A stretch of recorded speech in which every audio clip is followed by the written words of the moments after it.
여러분 혹시 이런 표현 들어보셨습니까? 저 사람은 뼛속까지 어떠어떠하다, 이런 표현 들어보셨습니까? 본인에게 적용할 때에는 나는 뼛속까지 어떤 사람이다, 이런 표현이 있습니다. 이 말은 주로 어떠한 상황이나 아니면 자기의 진심을 아주 강하게 전달하고자 할 때 쓰이는 표현으로서 그 의미는 정말 진짜로 혹은 완벽하게 이런 뜻이 포함되어 있습니다. 제가 이 표현을 소개하는 이유는 뼛속까지 한국인인 제가 30년 동안 한국에서 살았던 그 한국의 환경과 문화와 교육과 그런 배경들을 떠나서 이 미국에 와서 적응한다는 것이 사실 쉽지 않았고, 여러 가지 어려운 것들이 많았지만 그중 한 가지 어려웠던 경험을 소개하고자 합니다. 여러 가지 어려운 점이 많았지만 그 중에서 하나를 꼽자면, 학교를 다닐 때 학교에서 요구하는 과제들이 너무 많아서 그 과제를 감당하기에 너무 벅찼던 그런 경험이 있습니다. 특별히 글쓰기가 참 어려웠던 것 같습니다. 글쓰기가 너무 어려웠는데 한국적인 사고로 작성을 하다 보니 실수도 많을 수밖에 없었습니다. 물론 영어가 모국어가 아니기 때문에 어려운 점도 있었지만, 그보다 글을 작성해 나가는 순서에 있어서 한국에서는 하지 않는 한 단계가 추가되어 있었습니다. 이 단계를 제가 감당함에 있어서 사실 쉽지 않은 경험이 있습니다. 그것이 뭐냐면 바로 논제라는 것이 있습니다. 한국에서는 논제라는 그런 얘기를 들어본 적도 별로 없습니다. 그런데 굳이 한국말로 표현하자면 논제라는 것인데, 영어로 하면 thesis statement라는 그런 과정이 있습니다. 이게 무슨 말이냐면, 자기가 이 글에서 말하고자 하는, 작성하고자 하는 글에서 말하고자 하는 핵심, 메인 아이디어를 한 문장 혹은 두 문장으로 요약을 하고 본론으로 들어가는 그런 과정입니다.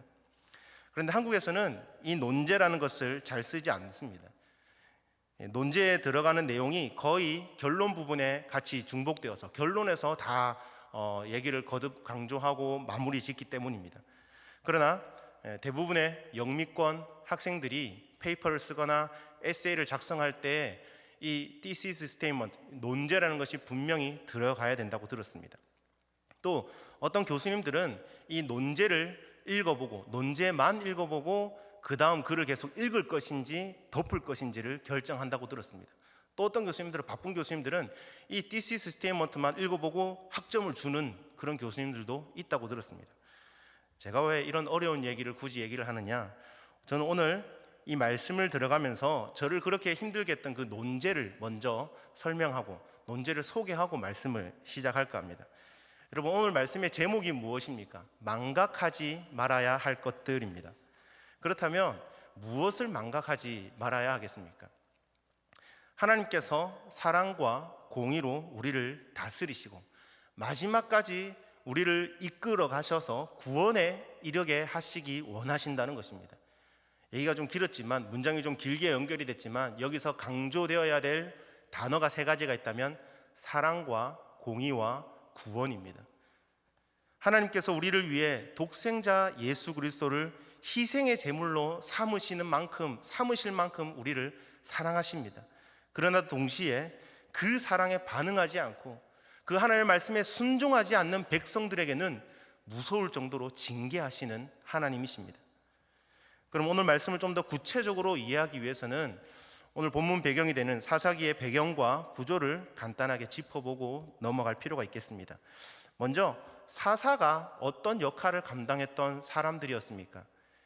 여호수아의 죽음 이후로부터 이스라엘의 초대 왕이었던 사울 왕이 즉위하기까지의 약 350년 기간 동안, 즉 이스라엘을 다스리는 이 중앙 집권적 체제가 형성되지 않았던 시기에 이스라엘이 내외적으로 위기에 처할 때마다 각 지파별 또는 일부 특정 지역별로 용맹한 그런 이스라엘의 군사가 나와서 이 군사권을 가지고 또 사법권을 가지고 이 이스라엘을 통치하였던 그런 사람들, 지도자들이었습니다. 사사기란 이런 과도기적 체제, 즉 이스라엘의 왕이 없었던 시기에 등장한 사사들의 이 영웅적인 에피소드를 중심으로 당시의 역사를 잘 조망한 책입니다. 오늘 본문이 속해 있는 부분은 사사기의 서론 부분이며 1장 1절부터 3장 6절까지의 말씀을 통하여서 여호수아가 죽은 후에 이스라엘이 쇠퇴하게 되었는데 그 원인을 첫 번째로 가나안 땅의 불완전한 정복, 두 번째로 이스라엘의 신앙의 변질이라는 측면으로 소개하고 있습니다. 먼저 서론의 전반부인 1장 1절부터 2장 5절은 유다 지파로부터 시작된 이스라엘 각 지파의 가나안 정복과 정착 과정의 실태를 다루고 있습니다. 이 과정에서 각 지파들은 자기 기업의 영토 내에 있는 일부 성읍들을 점령하기도 하지만 이 부분을 기록한 실제적인 이유는 그 가나안 땅을 가나안 땅을 전체적으로 정복함에 있어서 실패하였다는 것을 보여주기 위함입니다. 즉 각 지파가 자기 기업 내에 가나안 족속을 다 몰아내지 않고 남겨둠으로써 여호와의 명령에 불순종하였다라는 것을 알려주기 위함이죠. 이어서 서론의 후반부인 2장 6절부터 3장 6절은 여호수아의 죽음 이후에 이스라엘의 상황의 변화를 신앙의 변질이라고 하는 관점에서 기록하고 있습니다. 여호수아와 그의 동시대 지도자들이 모두 죽고 나자 이스라엘 백성들은 그 땅에 남은 이방 족속들의 삶에 동화됩니다. 급기야 여호와를 버리고 이방 종교, 가나안 우상을 택하는 배교의 길을 걸어가는 모습을 볼 수 있습니다. 특히 2장 11절부터 23절까지의 말씀은 사사기 전체의 내용을 짧게 간략하게 요약해 놓았다라고 볼 수 있는 본문입니다. 이 본문에서는 사사기에서 반복적으로 등장하는 죄의 악순환의 패턴을 잘 소개하고 있는데 그 패턴이 바로 범죄, 징계, 회개, 그리고 하나님께서 구원하시면 또다시 망각, 잊어버리죠. 그리고 또 재범죄, 이 범죄의 악순환이 계속해서 사이클처럼 돌아가는 것이 바로 이 전체의 내용입니다. 이는 당시에 이스라엘뿐 아니라 근본적으로 타락한 본성을 가지고 있는 인간이 타락한 세상에서 살아가는 삶의 기본 패턴을 보여주는 것이기도 합니다. 이스라엘 백성들에게는 고질적인 병이 하나 있습니다. 성경을 읽으시다면, 특별히 구약 성경을 읽으시다 보면 이스라엘 백성에게 고질적으로 나타나는 병이 있는데 그것이 무엇이냐면 끊임없이 하나님을 배교하고 타락하는 본성을 드러낸다는 것입니다. 하지만 이런 이스라엘 백성의 모습에도 불구하고 하나님은 그들이 부르짖을 때마다, 간구할 때마다, 그때마다 사사들을 보내셔서 그 백성을 이방의 압제와 핍박으로부터 구원해 주셨습니다.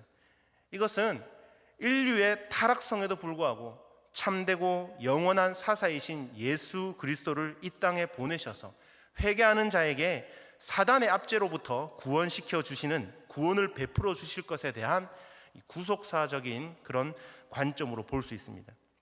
그런데 오늘 이 본문에서 볼 수 있는 죄의 악순환의 패턴을 출애굽기에서도 미리 살펴볼 수 있습니다.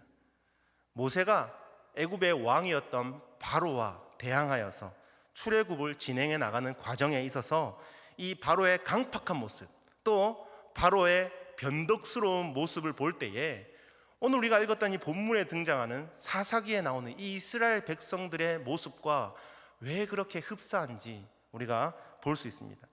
그 내용을 간략히 요약해 보자면 다 아시는 내용이시겠지만 모세가 하나님의 명령을 따라서 바로 앞에 섭니다. 서서 담대하게 선포하죠. 이스라엘 백성들을 내보내달라. 그곳에서 하나님을 예배하고 하나님을 섬기도록 우리를 내보내달라고 그렇게 얘기하죠. 그 말에 바로가 당장 응합니까? 그렇지 않죠.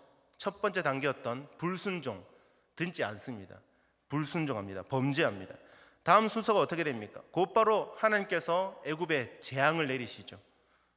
바로 징계하시는 거죠. 두 번째 징계하십니다. 그 다음 과정으로 바로가 이 모세와 아론을 불러서 간구합니다. 내가 잘못했으니 이스라엘 백성들을 다 내보낼 테니 이 재앙을 빨리 멈추게 해달라고 신께 기도해 달라고 합니다. 그래서 이 모세와 아론이 하나님께 간구하여서 애굽의 모든 재앙들을 또 구원시켜 주십니다. 그 말을 들은 모세와 그리고 그 다음 설명이 뭐냐면 그랬더니 바로가 또 어떻게 됩니까? 내가 언제 그랬냐는 듯이 바로 다시 망각해 버리죠. 다시 안 내보내겠다고, 내보내지 않겠다고 그렇게 망각해 버립니다. 그리고 또 다시 불순종하는 것을 보게 되죠. 결국 바로는 10가지 재앙을 모두 경험하고 마지막 재앙이었던 장자의 죽음이라는 재앙을 통해 자신의 소중한 그 장자의 죽음을 맛보고 난 후에 이스라엘을 출애굽시키는 것을 볼 수 있습니다. 그런데 이야기가 여기서 끝나면 야, 그래도 바로가 늦었지만 정신을 차렸구나라고 얘기할 수 있죠. 그러나 이 바로는 출애굽시킨 뒤에 바로 또 마음이 바뀝니다. 이 바로의 변덕스러움을 여기서도 볼 수 있죠. 출애굽시킨 뒤에 이스라엘 백성들을 다시 잡아오라고 군대를 보내는 것을 볼 때에 죄의 악순환이 끝나지 않고 반복된다는 것을 교훈하여 줍니다. 그런데 여기서 놀라운 사실 한 가지는 바로의 이런 변덕스러움과 강팍한 마음을 여호와 하나님께서 허락하셨다는 것을 우리가 말씀을 통해서 볼 수 있습니다. 10가지 재앙에 대한 말씀이 기록된 부분을 읽으시면 각각의 재앙이 끝날 때마다 반복되는 표현이 등장합니다. 이 약간의 표현의 어투와 그 표현의 방법의 차이가 있을 뿐 그 의미는 똑같은 의미로 전달됩니다. 출애굽기 7장 22절 말씀에 보시면 윗부분은 조금 떼고 밑에 부분 보시면요, 바로의 마음이 완악하여 그 말을 듣지 아니하였으니 여호와의 말씀과 같더라.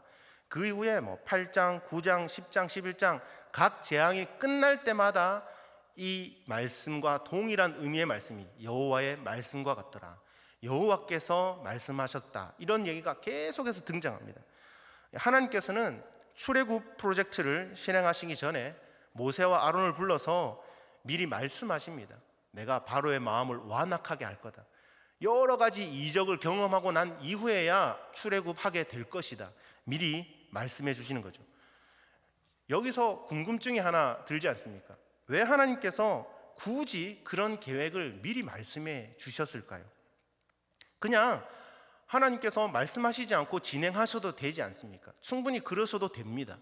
뿐만 아니라 처음부터 장자의 죽음이라고 하는 그 10번째 재앙을 처음부터 사용하셔서 그냥 단번에 출애굽시킬 수도 있는 능력의 하나님이시지 않습니까?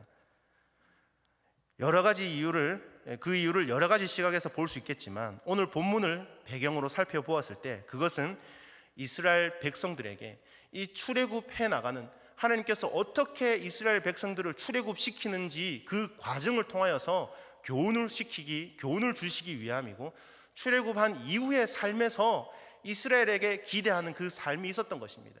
이스라엘에게 하나님께서 출애굽을 해 나가는 과정을 통해서 어떻게 일하시고 어떻게 역사하셨는지 그것을 기억하라는 것입니다. 잊어버리지 말라는 것입니다. 10가지 재앙을 어떻게 다 극복하고 어떻게 다 하나님께서 이 모든 것들을 이루어 가시는지 보아라고 10가지 재앙을 통해서 거듭 강조하셨던 것입니다. 그런데 이스라엘 백성들의 출애굽 이후의 삶이 어떠했는지 우리는 너무나 잘 알고 있지 않습니까? 광야에서도 이 죄의 악순환은 계속적으로 반복되어졌습니다.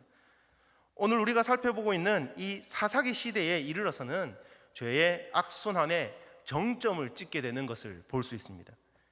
이렇게 사사기 시대에 나타나는 죄악의 모습이 하늘을 찌를 때에 우리 공의의 하나님께서 어떻게 반응하시는지 19절부터 21절까지 잘 기록되어 있습니다. 19절을 보시면 이스라엘 백성들은 그 사사가 죽은 후에는 그들이 돌이켜 그 조상들보다 더욱, 제가 이 부분을 강조했습니다, 더욱 타락하여 다른 신들을 따라 섬기며 그들에게 절하고 그들의 행위와 패역한 길을 그치지 아니하였다라고 하였습니다. 이는 이스라엘 백성들이 세월이 흐를수록 하나님과 더 친밀하고 더 가까워지는 것이 아니라 세월이 흐를수록 그 반대로 하나님과 멀어지고 죄악과 우상 숭배에 있어서 그 타락의 정도가, 그 깊이가 더 심하였다는 것을 의미합니다. 즉 하나님은 사사를 세워서 그들을 구원하시고 또 그들을 통해서 하나님의 뜻을 알리셨지만 이스라엘 백성들은 이에 감사하고 회개하여 돌아서기는커녕 오히려 마음을 더욱 강팍하게 하여 하나님을 배반하였다는 것입니다. 그렇다면 이스라엘 백성들에게 하나님은 또 어떻게 대응하시는지 21절을 보시면 이렇게 기록합니다. 나도 여호수아가 죽을 때 남겨둔 이방 민족들을 제가 또 강조하겠습니다. 다시는 그들 앞에서 하나도 쫓아내지 아니하리라.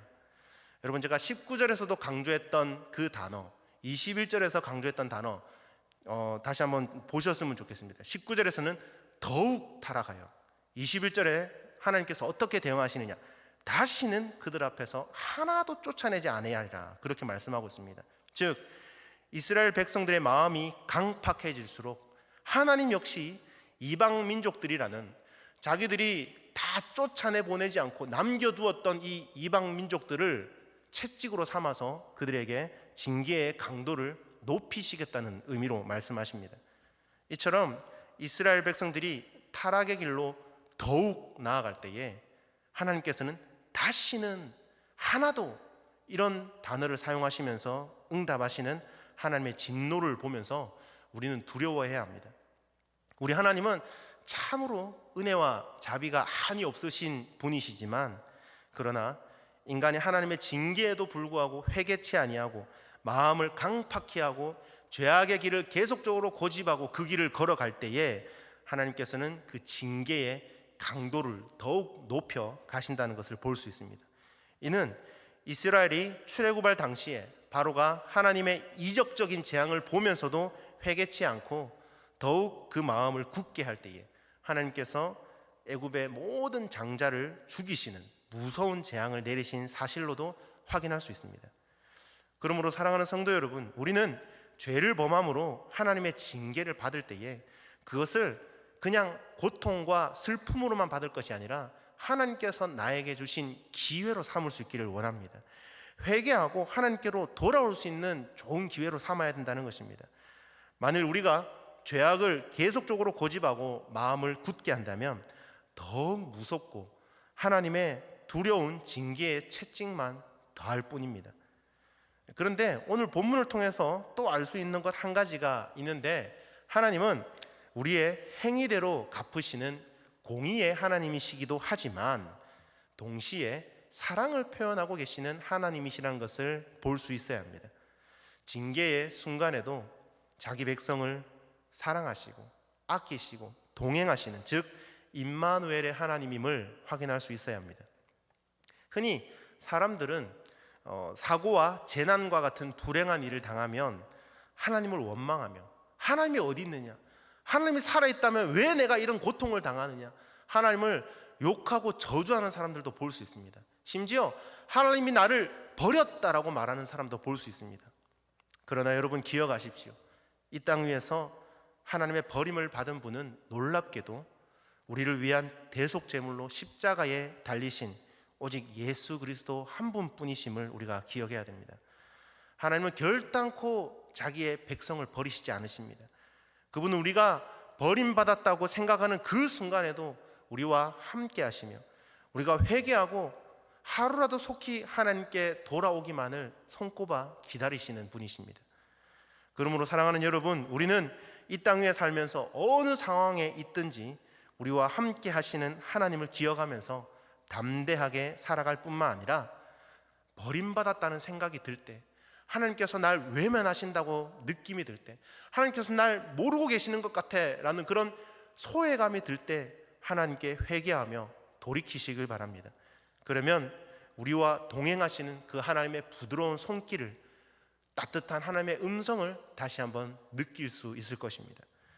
가장 깊은 절망적인 상황에서도 하나님의 은혜의 빛은 꺼지지 않는다는 것을 명심하시기 바랍니다.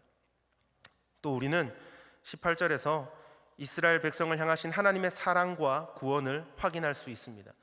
18절 좀 긴 구절이지만 하반절만 보시면 그들이 대적에게 압박과 괴롭게 함을 받아 슬피 부르짖음으로 여호와께서 뜻을 돌이키셨다라고 기록하죠. 여러분, 이 표현을 자칫 잘못 이해하면 하나님께서 우리 인간들처럼 상황에 따라, 환경에 따라 마음을 바꾸시는 변덕스러운 분으로 이해할 수 있습니다. 하지만 이 표현은 하나님의 변덕스러움을 나타내는 것이 아니라 자기 백성을 향한 하나님께서 선택하시고 하나님께서 아끼시고 사랑하시는 그 자기 백성을 향한 하나님의 사랑을, 얼마나 사랑이 깊고 넓은지 표현하기 위함입니다. 하나님은 공의로우신 분이므로 우리가 죄악을 행하는 것을 참아 보실 수 없는 분입니다. 이와 관련하여 하나님께서는 이렇게 말씀하십니다. 나는 악인을 결단코 의롭다 하지 아니하리라 라고 말씀하셨습니다. 그럼에도 불구하고 이스라엘 백성들은, 하나님께서는 이 배은망덕한 이스라엘 백성들을 향해 자주 뜻을 돌이키시고 구원을 베푸시는 것을 볼 수 있습니다. 여기에 하나님의 크신 자비와 사랑이 있는 것입니다. 만일 하나님께서 우리를 공의로만 대하신다면 여기에 살아남아 있을 사람이 과연 몇이나 있겠습니까? 왜냐하면 우리는 다 죄인이며 악하기 때문입니다. 참으로 죄인을 향한 하나님의 자비와 사랑이 우리를 살게 한다는 것입니다. 우리가 아무리 중한 죄를 범한다 할지라도, 또 그 결과 아무리 깊은 죄악의 구렁텅이에 빠져 있다 할지라도 우리를 향한 하나님의 품은 언제나 활짝 열려 있으며 그 은혜의 빛은 여전히 우리를 향하여 비추고 있다는 것을 우리가 기억하시고, 또 그 하나님의 은혜에 우리가 하나님의 은혜를 갈망하면서 간절히 기대할 수 있는 여러분들이 되기를 소원합니다. 그렇습니다. 하나님은 우리가 범죄하면 징계는 하실지 모르겠지만 영원히 버리시지는 않는 분이십니다. 그리고 우리가 회개하고 하나님께로 돌이키기만 한다면 언제든지 다시 받아주시고 은혜를 베풀어 주신다는 것입니다. 사랑하는 성도 여러분, 지금 여러분이 아무리 절망적인 상황에 처해 있다 할지라도 좌절하지 마십시오. 그럴수록 하나님을 바라보고 그분께 돌이키십시오. 그러면 어저께나 오늘이나 영원토록 변함없으신 하나님께서는 여러분들을 향한 진노의 손길을 거두시고 대신 은혜와 사랑과 구원의 손길을 내밀어 주실 것입니다. 말씀을 시작할 때 제가 소개했던 표현 기억하십니까?